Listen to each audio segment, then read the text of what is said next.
Saan nga ba tayo pwedeng mag-aral dito sa Dubai? Yan yung tanong ni Kabayan. So, itong video ito ay para sa mga kababayan natin na gustong mag-change ng career, gustong magkaroon ng ibang trabaho. Kung ikaw ay nagtatrabaho sa bahay, gusto mong lumabas, ayan, para kung meron tayong kaalaman, meron tayong certificate, syempre, may chance na ma-promote tayo, may chance na mas lumaki pa ang kikitain natin.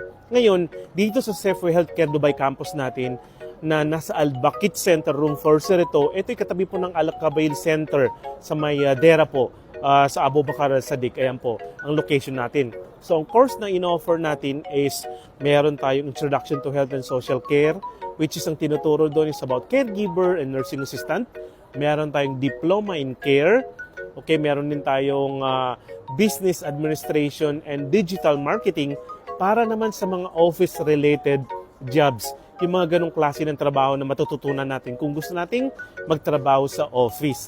Now, ang klase po natin once in a week, 3 hours per day, and 4 times in a month. Ayan, ang kailangan lamang po natin is Emirates ID or passport. Siyempre, meron tayong down payment. And para maka-discount ka, gamitin mo lang code na MPD para sa ating Dubai Campus, okay? Ang pinag-usapan natin dito, Dubai Campus. Pero meron din tayo sa Abu Dhabi. But if you are interested po, ayan, kung meron kayong mga katanungan, pwede kayo mag-message now. Ibigay nyo po yung WhatsApp nyo at lahat ng katanungan nyo, sasagutin natin, okay? Mag-PM po kayo, ayan. And yun, sa United Arab Emirates, meron tayong face-to-face and mga interesado din sa online, matutulungan po namin kayo. And KHDA accredited po tayo. Legal po yung school natin, guys. Interesado? PM ka na with your WhatsApp number.